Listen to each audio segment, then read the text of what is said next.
She struck a human child in broad daylight. 72 hours later, the Galactic Order collapsed. You've heard the stereotypes. Humans are impulsive, chaotic, and disturbingly emotional. Officer Vexter had not. If someone had warned her, perhaps she wouldn't be a legend whispered along council corridors for the next 100 years. Station Epsilon 7 was hailed as the pinnacle of cross-species harmony. What a farce. The vast installation hovered in orbit around Kepler 442c, a so-called neutral planet. Sleek alloy panels and panoramic aluminum glass windows. Tens of thousands of beings from dozens of civilizations lived and labored there daily.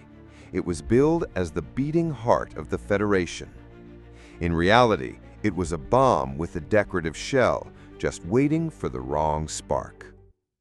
Officer Vexter of the Zolonian Enforcement Corps stalked the merchant sector on her assigned rounds.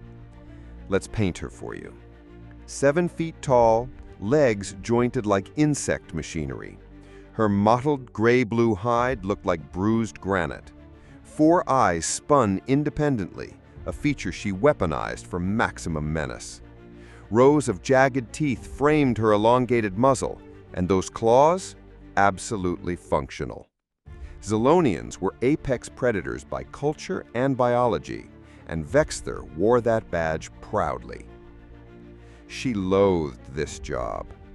Patrolling soft-bodied creatures and their squirming larvae wasn't what she'd envisioned when joining planetary security.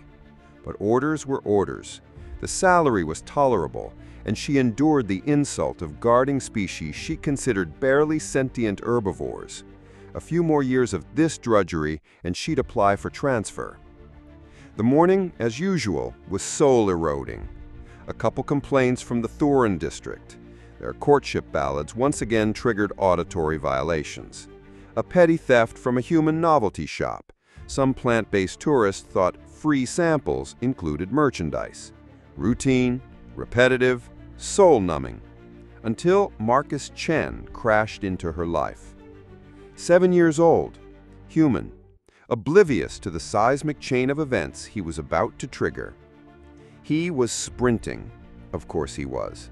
Vexter had long concluded that human children operated in one of 2 modes, unconscious or perpetual motion. Marcus was chasing a personal toy drone, a glittering orb projecting flickering holographic butterflies. Cute, if you like terrestrial insects. His parents were probably browsing nearby, believing their son was safe inside the designated play zone. Incorrect assumption.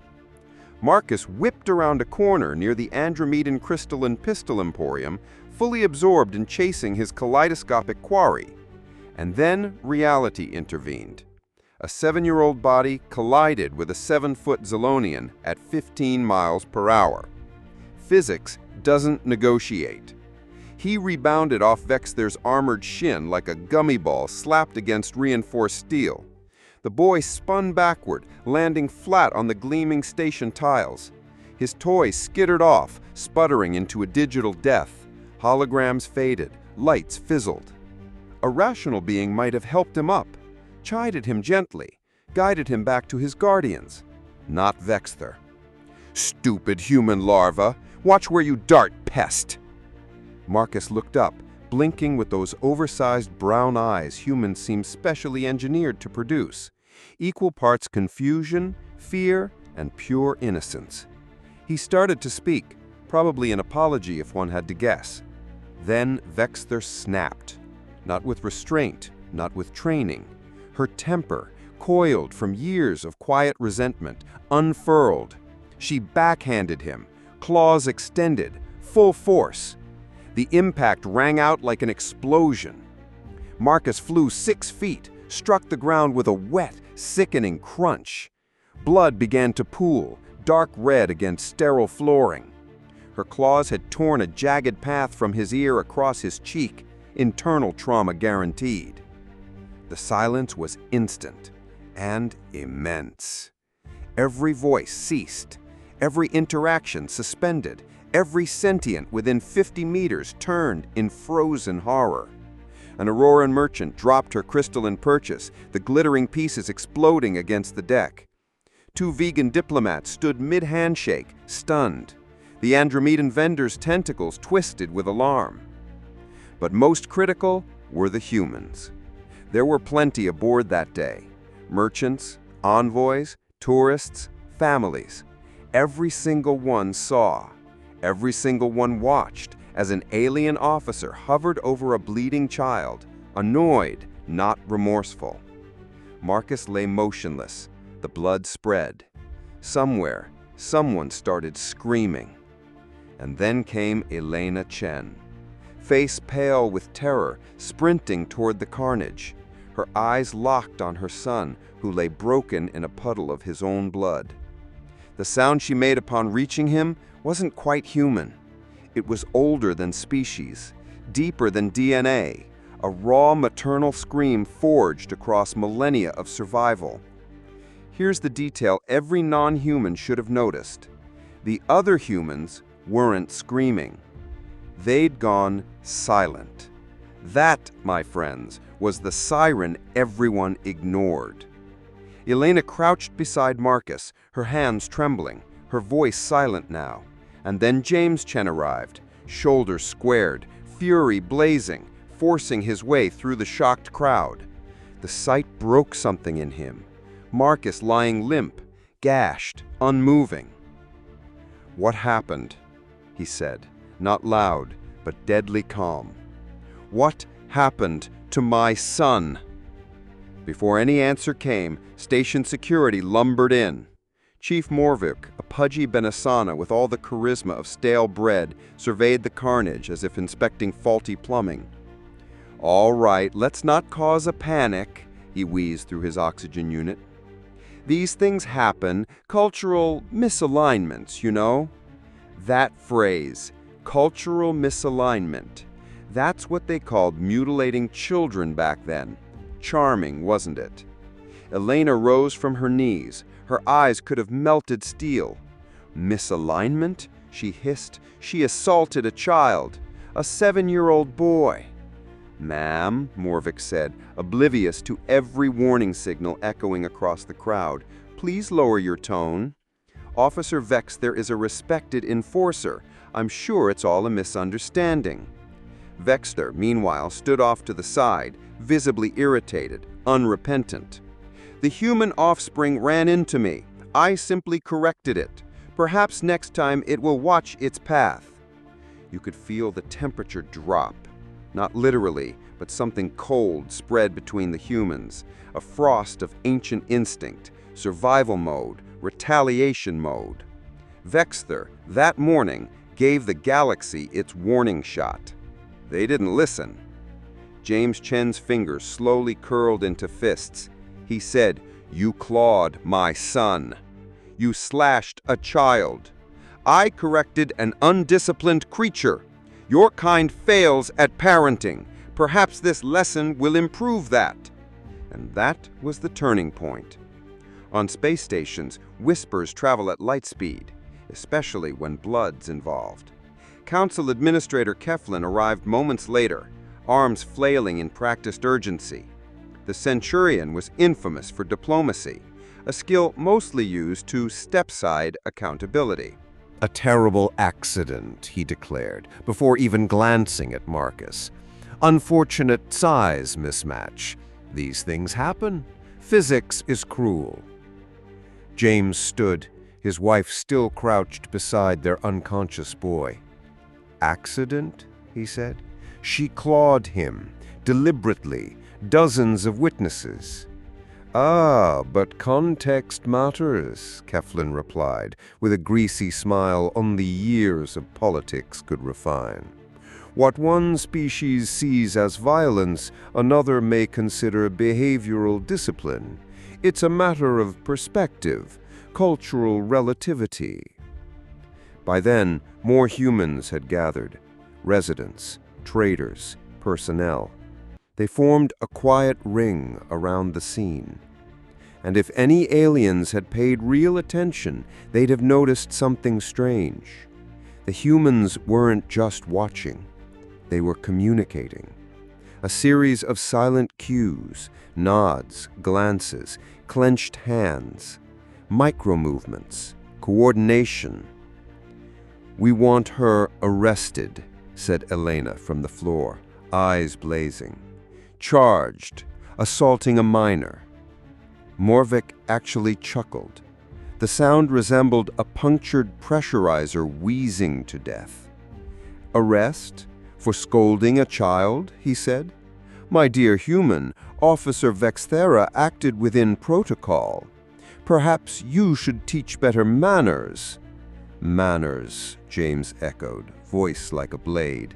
"He's 7, unconscious, bleeding from claw wounds, and you want to talk etiquette?" "Humans, so hypersensitive," Vexthera muttered to Keflin, as though the Chens were invisible. "They interpret every correction as brutality. No wonder their offspring misbehave." Keflin nodded, sagely. "Perhaps we offer restitution, small medical credit, goodwill gesture." That's when Elena looked up. Her expression was nuclear. Every alien within 50 meters should have fled. None did. Instead, they stood, clueless, while she absorbed a fresh insult. Not just to her son, to every human who had heard. "Compensation," she repeated, voice pure ice. "For clawing our child?" "Well, yes," Keflin said, clearly uncomfortable. "A modest sum. Circumstances must remain proportional." The humans around them fell into silence again. Not startled silence. Something colder. This was the silence of resolution. James carefully lifted Marcus with Elena. His son's breath was shallow, getting worse. "We need medical," he said softly. "Of course, absolutely," Keflin stammered. "The station clinic will patch him up, good as new. And perhaps we revisit the compensation, say 50 credits. Generous for such a small matter." 50 credits for mauling a 7-year-old. As the Chens moved toward the medbay, a crowd of quiet humans followed. None of the aliens paid attention to the ripple taking shape in their wake. They didn't catch the discreet communicator flashes, didn't see traders review manifests, or envoys scroll through diplomatic calendars. But they would. Very, very soon. The thing about humans, they don't broadcast their wrath. No speeches, no screaming. Not when the anger is real. When humans are furious, they get quiet. They coordinate, and they act. It started precisely 18 hours after Marcus Chen was rushed into surgery. Chief Morvik was sipping his morning stim when his assistant burst in. Torv, a twitchy Regilian, held a datapad as if it were radioactive. "Sir, problem. The humans, they're leaving." Morvik raised a brow. "Vacation." "No, sir. Leaving. All of them." That got his attention. He snatched the pad and skimmed through pages of departure requests. Nakamura family, emergency transit to Earth. Rodriguez clan, priority evac to Mars. Petrov group, urgent relocation to Europa. Request after request, all within 6 hours. Morvik muttered. "Unusual. Possibly a group celebration. They have strange holidays." "That's not the only thing," Torv stammered, voice climbing. "Trade talks in room 7. They walked out. All of them. No notice. The Centaurian delegation is livid." Before Morvik could process that, his communicator buzzed, then buzzed again and again. Within minutes, complaints flooded his office.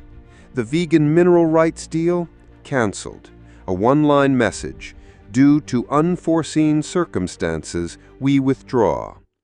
The Andromedan art exchange? Terminated. No ceremony. The Thuran Science Alliance? Indefinitely suspended. But none of that was the worst part. Oh no. The real collapse came next. Keflin sat in his office, desperately trying to contain the crisis. Then his long-range comms lit up like a Regalian emergency beacon. Hundreds of messages, all variants of the same eerie report. Human colonies had gone dark. Not attacked, not destroyed, just silent. Messages were met with polite responses. We are currently reviewing internal security protocols. All external functions temporarily suspended. Trade routes rerouted. Cargo contracts canceled. Diplomatic exchanges recalled. This can't be real, Keflin muttered, 6 arms flying across glowing displays. It was one mistake, he said, one small incident. They can't be serious. All this over a child?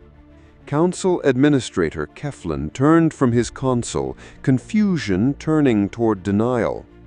His aide, Zelko, a sharp-minded Antarian, peered over her display, concern growing by the second. Sir, reports are coming in from 17 sectors.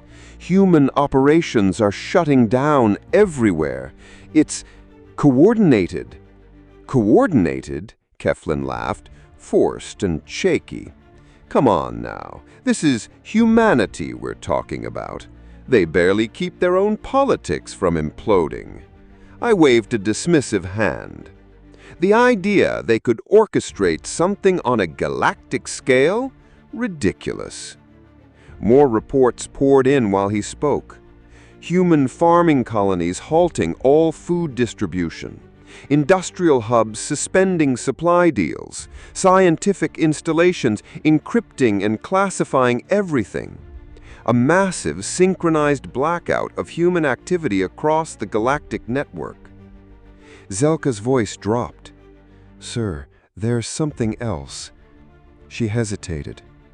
We're picking up heightened military chatter from human space, coded messages, ship deployments. Keflin stiffened. Ship deployments? His voice cracked, tension worming in. Define deployments. Patrols? Escorts? Unknown. Their encryption is tight, but transmission volume is up over 3,000% since last cycle. Then came the first formal warning. A transmission from the Terran diplomatic office. Crisp. Minimal. The Terran Federation is initiating a full review of interstellar partnerships. During this period, all agreements are suspended until no further notice.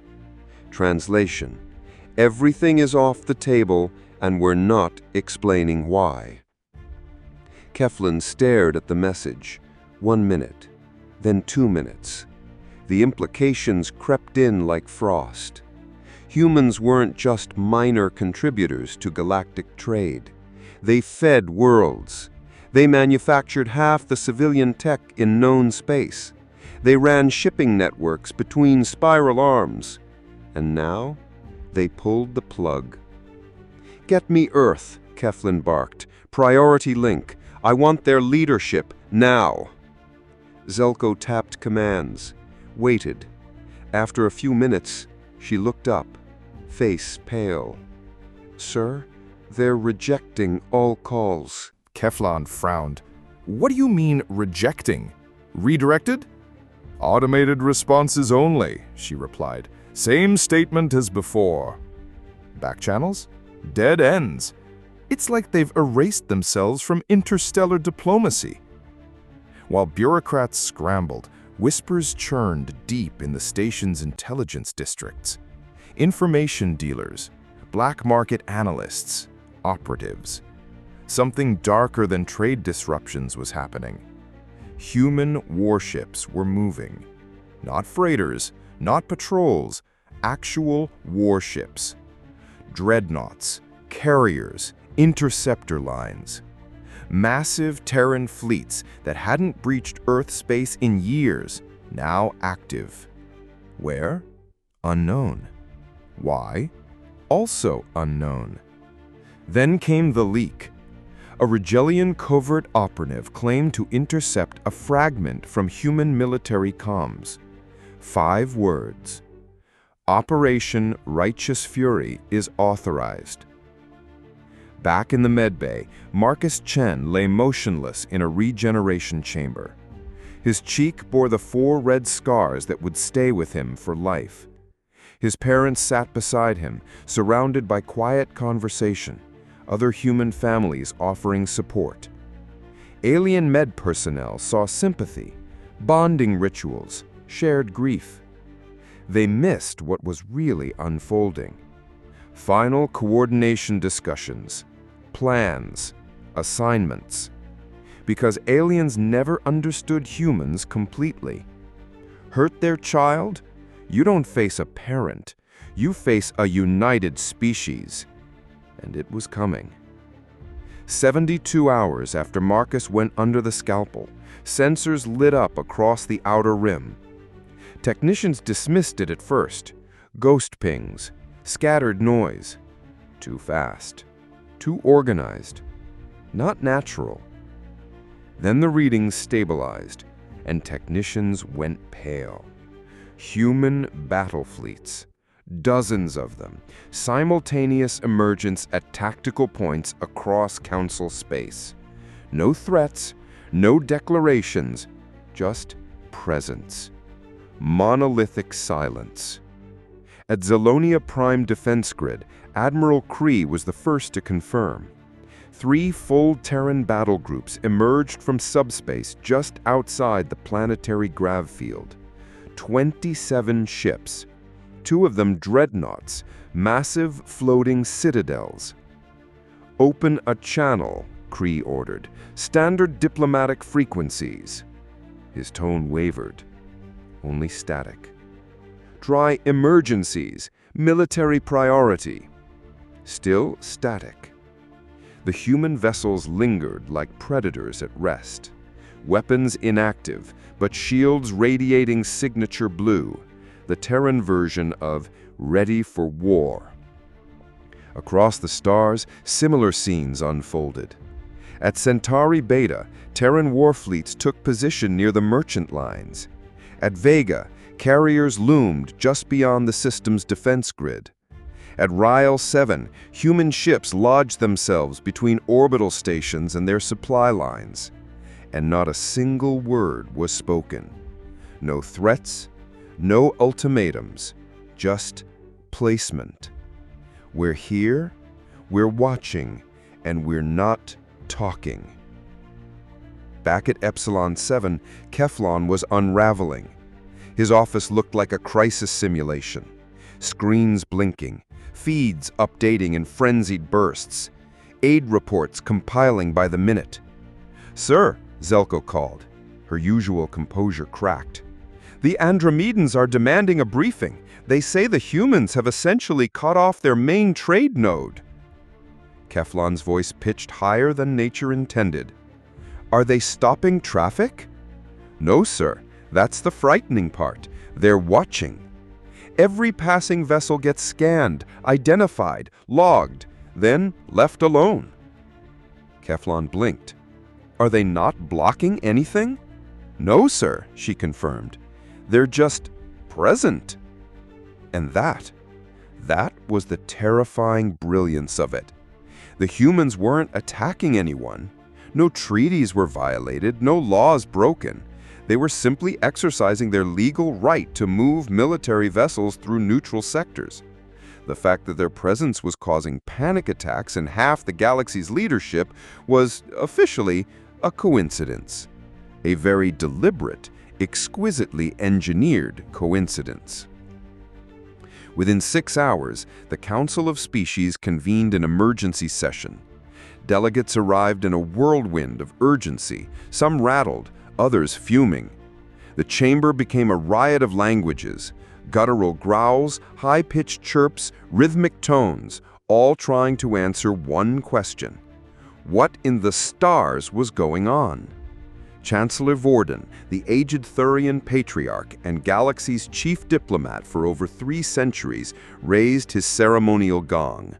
The chamber fell still. Clicking chitin, shuffling feathers, mechanical wheezes of breathing gear. Vorden spoke with resonant gravity. "We are assembled to address the crisis caused by coordinated human military movements. Ambassador Keflon, you may begin." Keflon rose slowly, all 6 arms trembling. "Honored colleagues, what we face began as a minor incident on Epsilon 7. Human forces have now positioned themselves across Council space. What we're seeing, in all strategic sense, is a show of force." "Minor incident?" snapped Counselor Kamar of the Vegan Collective. Her crystalline form glowed with indignant fury. "Half my fleet won't leave port because a Terran dreadnought is parked in our home system like a monument to extinction." General Krex of the Regellian military caste leaned forward, voice steel-hard. "What incident could possibly warrant this scale of mobilization?" Keflon hesitated. "A human juvenile came into conflict with one of our security officers. Officer Vexter administered corrective discipline. The child suffered minor physical harm." The chamber erupted into chaos, dozens of species speaking at once, outrage, disbelief, confusion. The question rising above the noise, what kind of minor incident justifies a military response spanning half the galaxy? Counselor Murdoch of the Antaran Trade Federation finally said what no one dared. "Where are the human delegates?" Silence swept the chamber like a vacuum. Their seats were empty, had been empty for 3 days. No protests, no statements, just silence.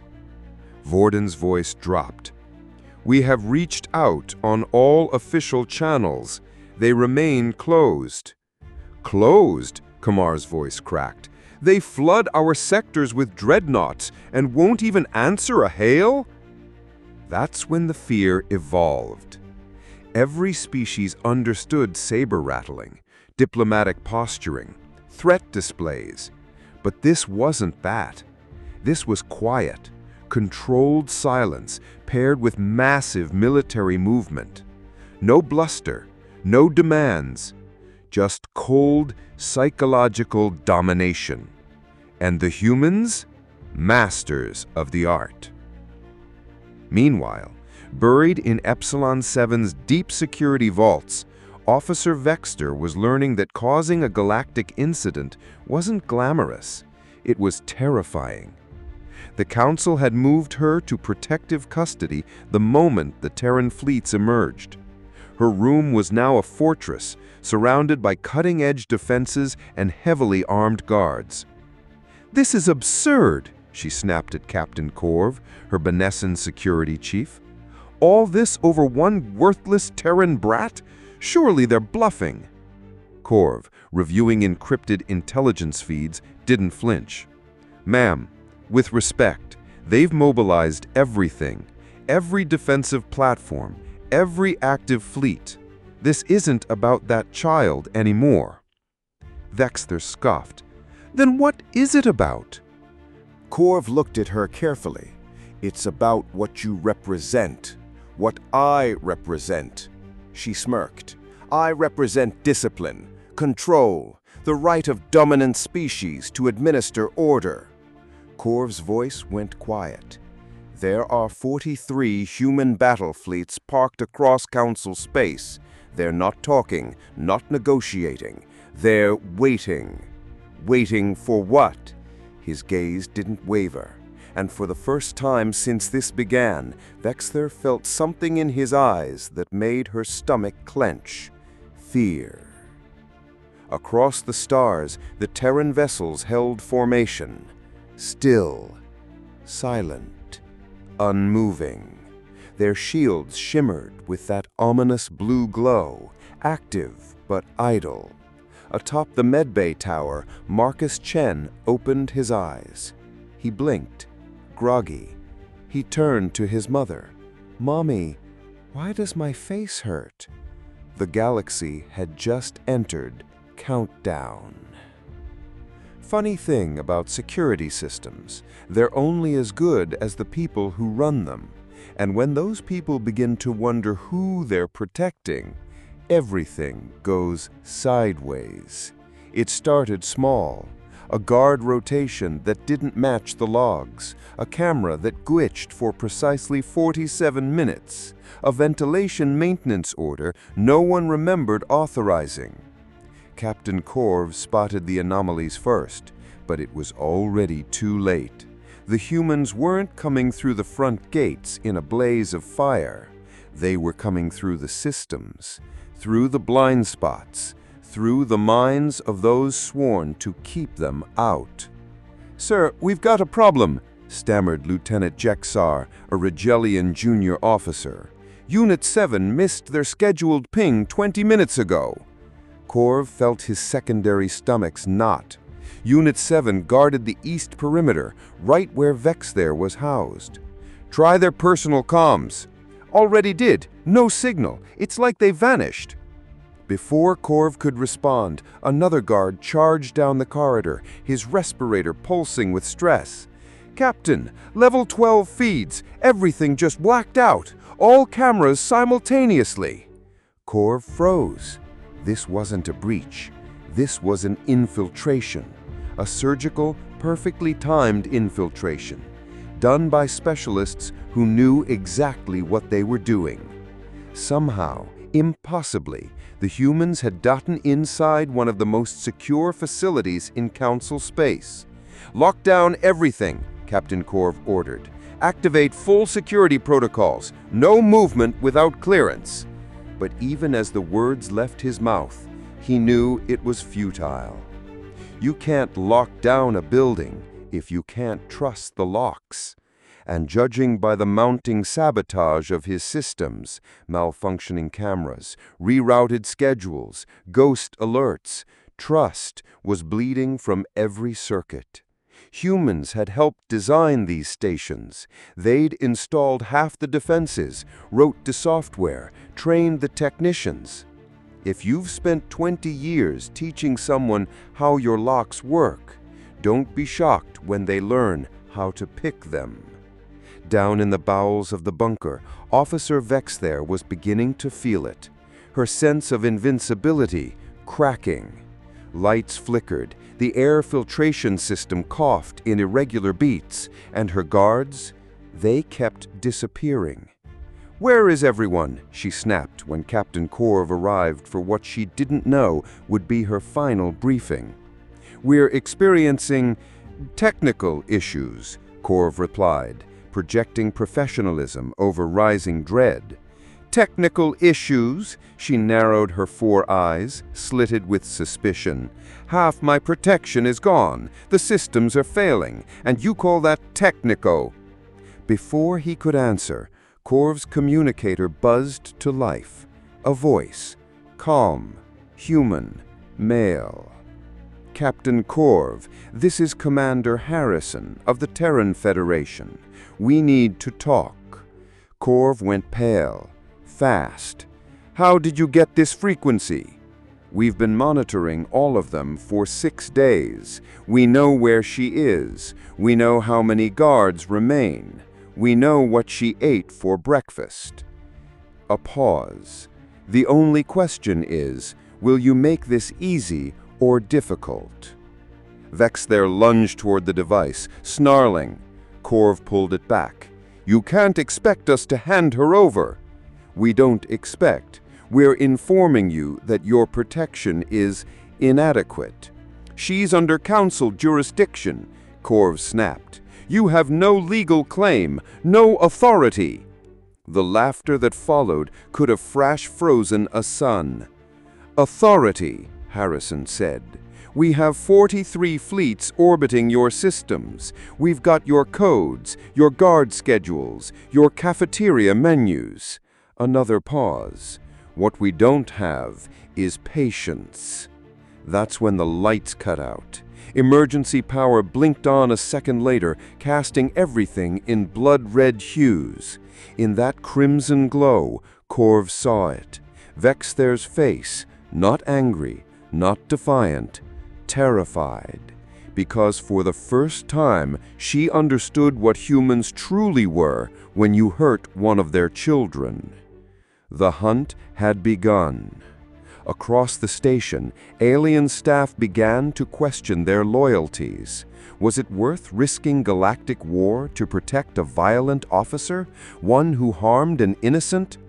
The Thuran maintenance chief quietly shut down 3 key defense nodes. The Antarian comm specialist accidentally wiped encrypted logs. A vegan technician simply forgot to refill the bunker's emergency reserves. Layer by layer, her armor was stripped, not by insiders, but by insiders who had chosen a side. The communicator crackled again. Commander Harrison's voice, smooth as gravity, came through. "Captain, this is your final chance. Evacuate your people, all of them. Step aside. Let justice happen." "And if we refuse?" Corv asked, though he already knew. "Then we stop being polite." The channel went dead. The emergency lights flickered twice, then steadied into a steady, ominous pulse. A countdown, a promise. The easy part of the conversation was over. In her failing bunker, Vexther finally grasped the scale of her mistake. Humans weren't approaching, they were already inside, and there was nowhere left to run. What happened next occurred in silence. No alarms, no weapons, no dramatics, just surgical precision. Human warfare distilled into perfect, whispering efficiency. One moment, Vexther was pacing in her red-lit sanctuary. The next, she was gone, disappeared. Captain Corv arrived for morning inspection. The door, still sealed. Biometrics, untouched. Surveillance, static. Exactly 17 minutes missing from the night shift. No disturbances, no breaches, no alerts. But Officer Vexther of the Zolonian Enforcement Division no longer existed. There was only one artifact left behind, a piece of paper on her cot, 5 words written in perfect galactic standard. Justice has been served. For 6 hours, Council authorities tried to pretend. Maybe she escaped, some suggested. A hidden tunnel, a bribe, a malfunction, something. A lie, a fragile, comforting lie, until the package arrived.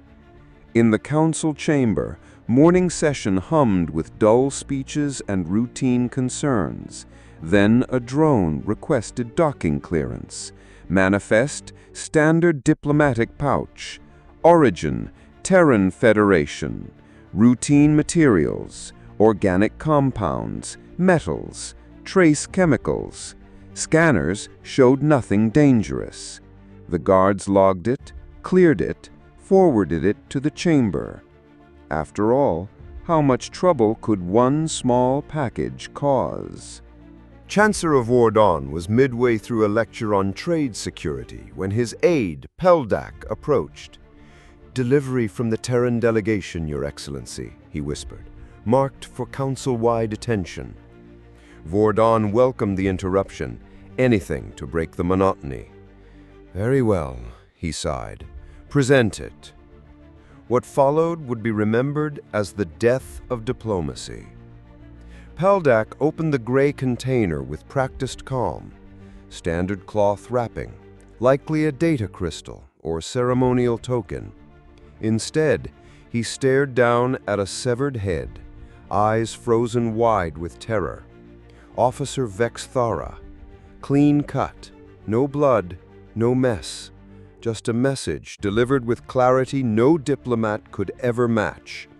The room fell into stunned silence, then chaos.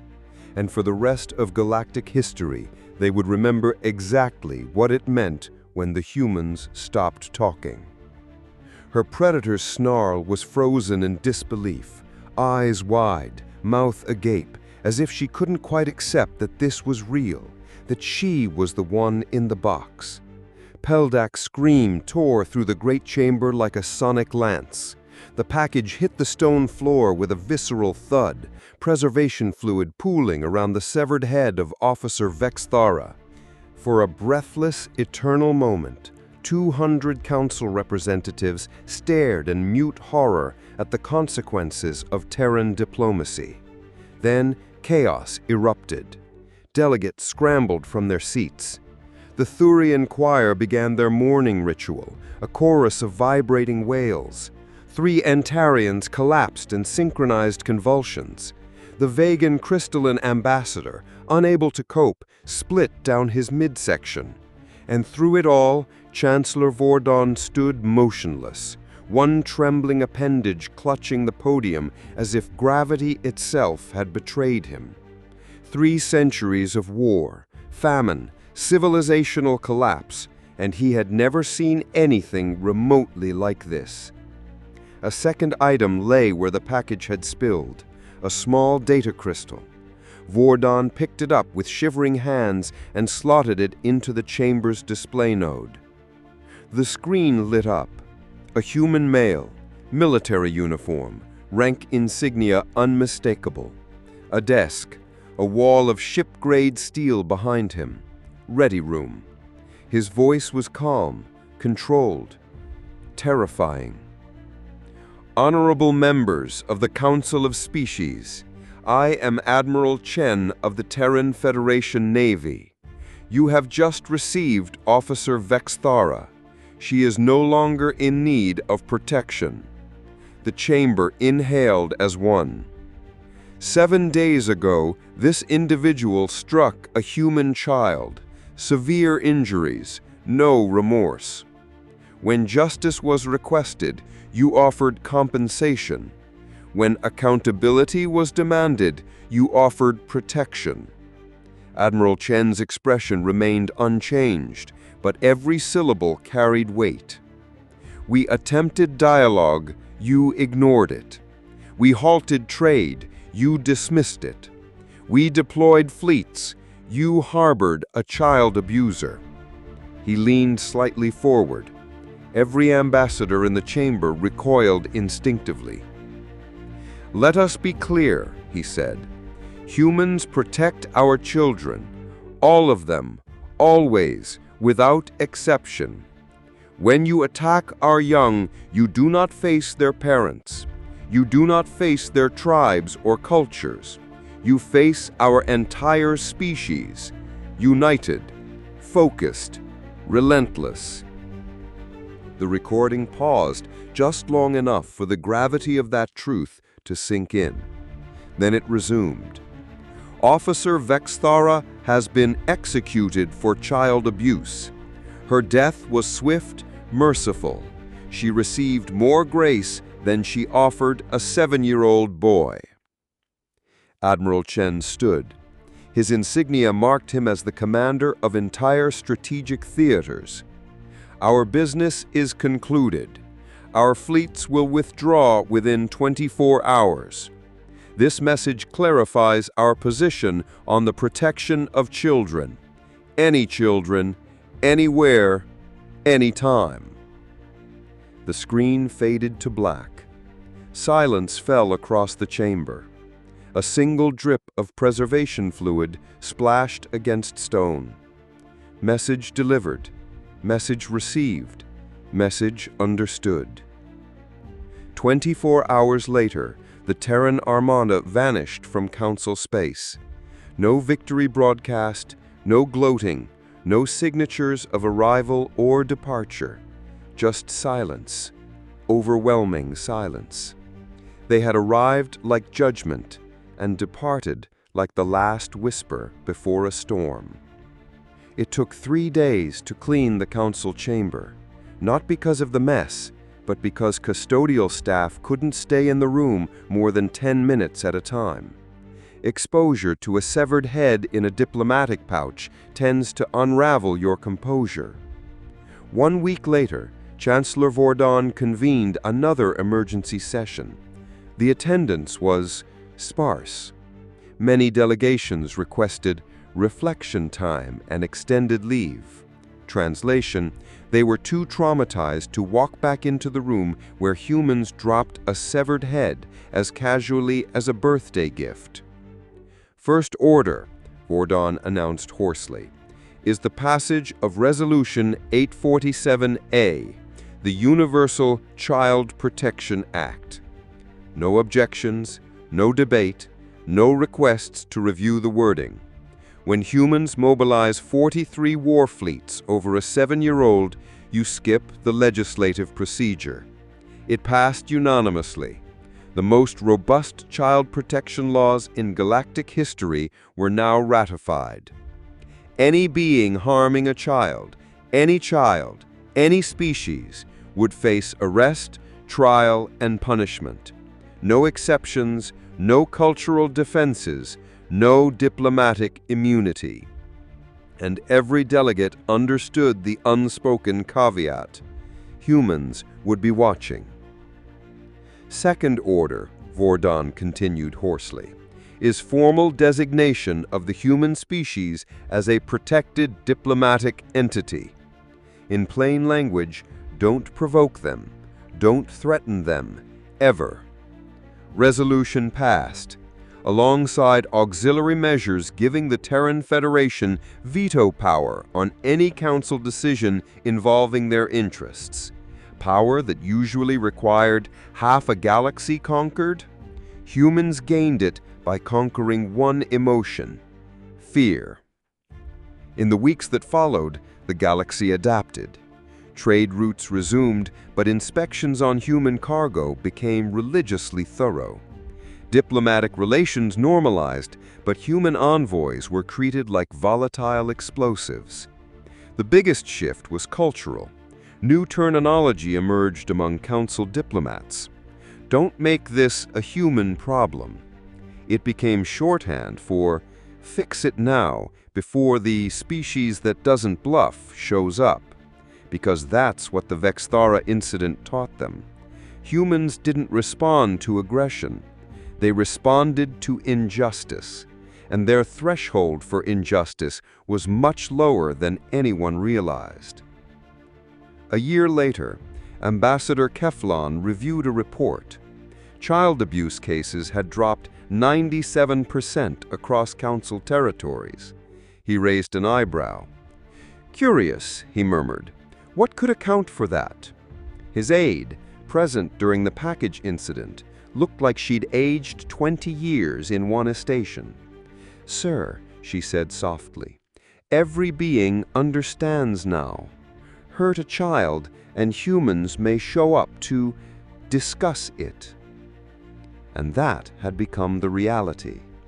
Humanity had become the guardians of childhood, of innocence itself. They didn't pass treaties, they didn't annex planets, they didn't plead for compliance. They simply showed what happens when your values go unshared. No diplomacy school teaches this. No galactic handbook outlines it. But the lesson? It was unforgettable. Sometimes, the most civilized response to barbarism is to show everyone what real barbarism looks like in the hands of professionals. And the strange part? Humans probably thought they were being restrained. One execution, clean, surgical, controlled. They could have erased worlds. They could have burned council space to cinders, but they chose clarity over chaos, precision over carnage. One death to save thousands, to prevent war. And every alien in the galaxy learned one final truth. Humans do not see children as possessions of their parents or products of their species. They see children as belonging to the future, and they will kill anyone who threatens that future. Marcus Chen healed. The scars remained, a quiet legacy on his face. He now lives in a galaxy where children are protected with near religious reverence. He likely doesn't realize that his pain bought that peace. But his parents know, the Terrans know, and the galaxy never forgot. Sometimes, the most important lessons are written in blood, and sometimes, those lessons must be hand-delivered. Because when you mistake human restraint for weakness, you learn what justice looks like when the gloves come off. If this story gripped you, scarred you, or made you see humanity in a terrifying new light, you're already part of the future Marcus Chen helped shape. Subscribe to Mystic Nature Sci-Fi for more cinematic shorts where human ingenuity, justice, and cosmic-scale storytelling collide. Hit that bell to never miss when the next battle fleet arrives. Drop a comment. What would your species do if the Terrans came knocking?